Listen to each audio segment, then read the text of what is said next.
Before this game, I had hopes, dreams, goals I wanted to achieve, but now I just play Puyo Puyo Tetris 2. Hello and welcome back to another NihongoGamer video. I'm so excited to talk about this game, Puyo Puyo Tetris 2, because it has of course been destroying my life, ruining my motivation, and killing my productivity, but it's because I love this game so much and I've been playing it all the time. So, let's talk about Puyo Puyo Tetris 2, but on the Steam Deck, and I am always on the look for new games that I think are going to be fun to play on Steam Deck, specifically because of course I like sitting in front of my computer and playing games for a really long time on a big monitor, but Steam Deck is where I usually like to play my games because I can sit on the couch downstairs with my family, chilling out, watching TV, chatting to a friend. It's so much easier to integrate Steam Deck into my life than to shut myself in a room and play my games on my big PC with better graphics settings and a larger monitor. First up, let's talk about why I bought the game. Basically, it was on sale. I think I got it for like $15, which is the most significant price drop I've seen since the game came out. And basically, I already had Puyo Puyo Tetris 1 on my Nintendo Switch and also on PC, and I really didn't see any need to buy the second game. But since it was on sale, I decided why not pick it up, and I have been playing the original one on Steam Deck anyway, so maybe the second one will get me even more into the series. What I didn't expect to happen was for Puyo Puyo Tetris 2 to become my #1 most played game on Steam Deck, because every time I look at my Steam Deck library, it's the same as when I look at my Steam library. I see a large number of games and I'm like, which one do I want to play? Okay, this one's gonna take 20 minutes, or this one's gonna take half an hour, or, you know, this game might be short and quick, but really what I want to do is just turn my mind off and play some puzzle games. And this is one of those games where it really tricks you into thinking, like, okay, I'm gonna sit down and play a casual game, and you can kind of switch off and autopilot, and it's fun in that way, but it's also competitive, and it makes you want to get better and actually train your skills and figure out how to make better combos and understand all the different modes and try out the modes that you haven't tried before, and then maybe go through the story mode and the training mode. There's so much stuff. It's just a very fast snowball into, wow, I really want to play this game more. And I think one of the main reasons why this game is so addictive is because it's competitive but not competitive, and I'm just going to call it semi-competitive gameplay, because of course if you've ever played Tetris or you've played Puyo Puyo games before, especially if you've played Tetris, you think it's a one-player game, I'll just do whatever I want. But Puyo Puyo, I believe, has always been a competitive game from the start. Making combos is fun because your opponent can send garbage Puyo over to you and you have to fight your way through the garbage to unlock your combos, and you want to activate your combos at just the right time based on how your opponent is playing. So in my opinion, this is kind of like a Puyo Puyo game, but it's using Tetris to lure you in. And it works phenomenally well because you think, okay, I'm just gonna chill out and play some mindless autopilot Tetris, or autopilot Puyo Puyo even, and then you just get into it and you're like, okay, no, I need to figure out how to make better combos. And also there's this new mode where you actually pick a team of characters and you're like, okay, I need to make sure I've chosen the right team, the right game mode, make sure I'm using the right power-ups to give myself extra HP or give me extra attack power. It's brilliant because it gets me into the competitive mood, even though I started off in a lazy, I don't want to do anything mood. And that's great because it's like the game is reinvigorating my motivation. But unfortunately, the problem is it doesn't motivate me to do other stuff in my life. It just motivates me to play this game more. Which brings me on to the next point, which is, how does it feel to play on Steam Deck? Now, the main thing that's so great about playing this on Steam Deck is, like I said, you can chill out in front of the TV, you can hang out with your family, play a little bit, put it down, put the kettle on, maybe cut a few carrots. Sorry, that's really specific. I've just been eating a lot of carrots and dip lately. Put it down, check your phone, go on Twitter, watch a few YouTube videos, go back to it. And what's really awesome about playing it on Steam Deck, or playing it on Nintendo Switch to be quite honest, is that the battery life lasts forever. As far as I can tell, I never actually played a full stint of like 6 to 7 hours, but that's how much it predicts. When you've got full battery on Steam Deck, it does estimate you've got something like 6 hours and 45 minutes to play, and I'm like, wow, it's actually very impressive. Obviously, it's not a very graphically intensive game, and that's the reason why. But what really helps with having a great battery life, as opposed to playing the really taxing games, which will only last for maybe an hour and a half to 2 hours, is that you feel super comfortable with playing a little bit, setting it down, and not even going into standby mode. You're not going to run out of battery time. You're still going to be able to pick it back up and play for another few hours and have no problems. Now, another reason why I feel like this game really works well as a Steam Deck game is that it's got tons of stuff to do. Tons of modes, tons of characters to unlock, different versions of the game, and there's the tutorial mode, which is totally brilliant. Obviously, you've got the endless marathon mode, so you can just play and actually autopilot if you want to. You've also got standard versus modes, where you play Tetris versus Tetris, or Puyo versus Tetris, or Puyo versus Puyo. But then you've also got the bizarre ways that you can play this game since Puyo Puyo Tetris 1, which are fusion mode and swap mode, which give you like Puyos in the shape of Tetraminos, but also you can play with Tetris being swapped on one board to a Puyo board, and then when the timer ends, you swap back to the Tetris board.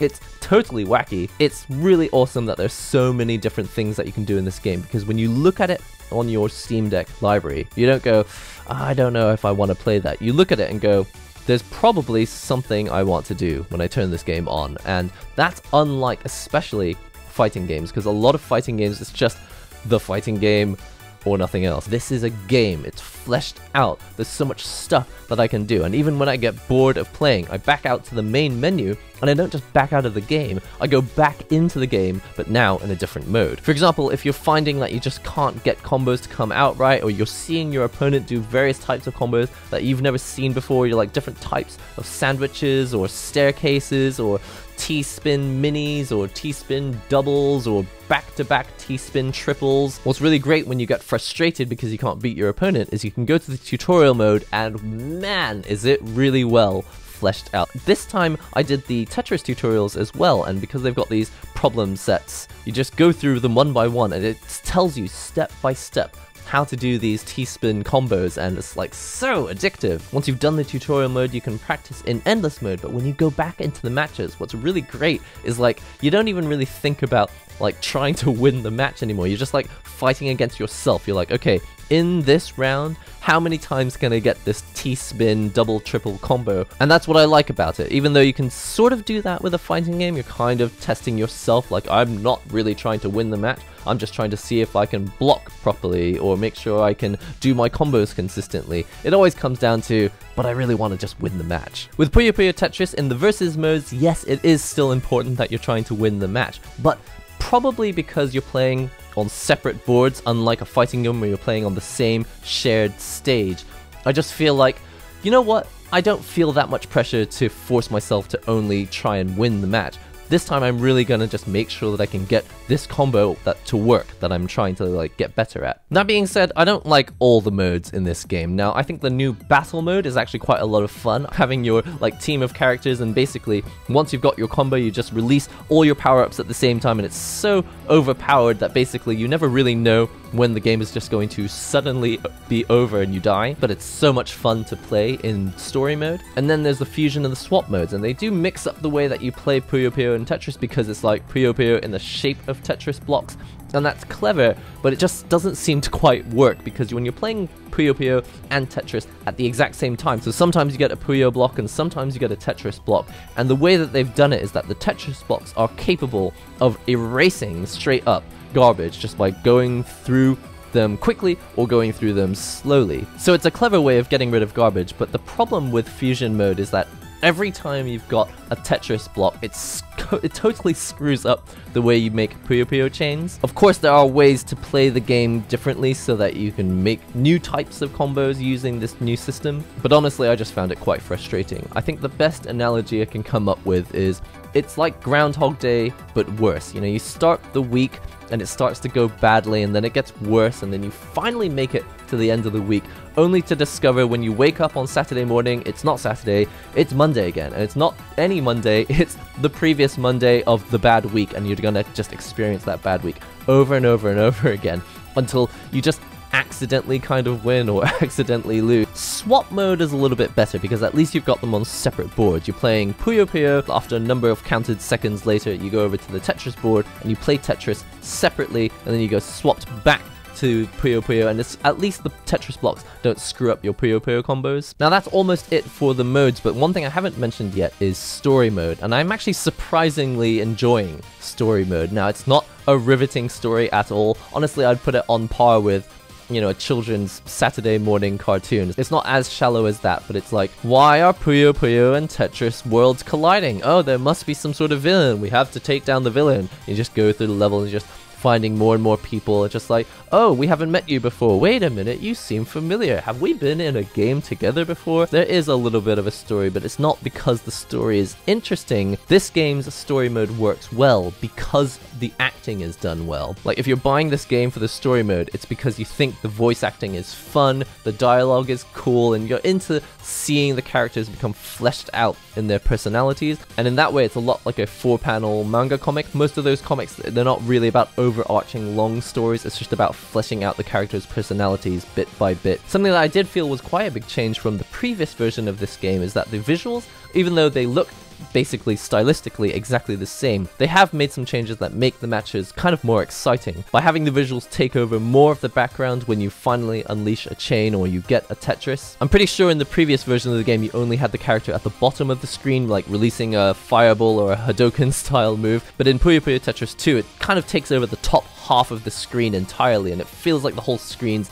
color is changing, which really helps with changing the mood and getting you excited about releasing a chain, or if a chain is being released upon you. Now, when it comes to playing this game on Steam Deck physically, I feel like the D-pad was perfectly adequate. The buttons are clicky enough that you feel confident that you've rotated once, twice, or 3 times. And when it comes to the screen on the Steam Deck, we all know that the LCD is not the most exciting part of the Steam Deck, but it is large. It's a 7-inch screen. But the thing about Puyo Puyo Tetris is that the colors are so vibrant that it doesn't even really matter that you don't have an OLED screen on here. Like, the colors pop purely because they chose a vibrant color palette, not because the screen is really good at showing colors. And in terms of performance, this game seems to be very low spec, so I never noticed the game ever slowing down or having performance issues, of course. But that's not to say that this game has no issues. There is one main thing that I didn't like about playing this on Steam Deck, and it's the ergonomics of the Steam Deck. This thing is a really wide console, and I just think it's too wide for the average human's arm span. I suppose if you're a really heavy-set person with very broad shoulders, maybe this will work well for you. But as you can see, I've got a pretty average build, and basically I always felt like my elbows were in here, but my arms were coming out like this, and I just couldn't find a comfortable way to like rest my arms and actually have the Steam Deck in a comfortable position. And then even if I did have my arms in a comfortable position, and like maybe I was sitting in a chair with armrests like the one I'm in right now, I would find like it's just not high enough. I need the screen to be a little bit higher up, or I just feel like I'm craning my neck down. Honestly, I'm really excited about, there's a new handheld called the GPD, which is going to have like a slidey screen, which elevates it higher than your hand position. I'm just like, oh, I really want a handheld that can do that, basically like a Nintendo DS or the PSP Go. And one more thing I want to mention about the ergonomics of playing on Steam Deck is that it didn't feel very good playing in like tabletop mode when you sit it down and you just play with a wireless controller, because again, one, it's really low down on the table, and this is the exact same thing that you'll experience when you're playing on a Nintendo Switch in tabletop mode. But it's just also that the screen is really small. It's a little bit bigger than the original Nintendo Switch, but still, Puyo Puyo Tetris is a game that I really wish I could play in like vertical mode, but I've never seen a version of this game that allows you to play in vertical mode. And so basically, playing on a 7-inch screen, I still felt like the Puyo board or the Tetris board was just not taking up as much of the screen that I wanted it to. And so every time I played in tabletop mode, I just felt myself slowly leaning closer in to the screen and closer towards my table until I'd craned my neck again. I just feel like I'm constantly craning my neck when I play this game. But like I say, this is not a unique problem to the Steam Deck. This is exactly what you'll experience if you play on Nintendo Switch as well. Listen, that's all I've got to say about Puyo Puyo Tetris 2 on the Steam Deck. Basically, just really enjoying this game, and I think especially because it's got so many different modes, it's the game that I keep picking back up, because even if you're like, I don't really want to play Puyo Puyo Tetris right now, you're not really sure if you don't want to play it, because maybe it's just one of the modes that you don't want to play, and so you boot it up anyway, and then there's just so much other stuff that you can do. It's just a really well fleshed out game, in my opinion. If I'm honest, the first few weeks when I got my Steam Deck, I was trying out as many different games as I could, but in the past basically 2-3 weeks, all I've been doing is rotating back and forth between Final Fantasy XIV, which is an online MMO, and this. I'll play like an hour and a half of FF14, and then after that I'll chill out for another half an hour playing Puyo Puyo Tetris, or sometimes I'll just skip FF14 entirely and just play. It's crazy, but I'll play like 2.5 to 3 hours straight of Puyo Puyo Tetris, and I'll just like look at the clock, like, where did the time go? I couldn't believe how much time I had spent playing this game. It's definitely a game I would recommend. So if you enjoyed this video, be sure to click that like button. Let me know in the comments if this is a game that you've played before, or maybe you've got the previous version and you're just wondering whether you should get into the second game. If you haven't already, subscribe to the channel. I'm definitely going to be posting more videos on Steam Deck, and especially games that I think run really well on Steam Deck and this handheld form factor. That's all for today. I'll see you in the next NihongoGamer video.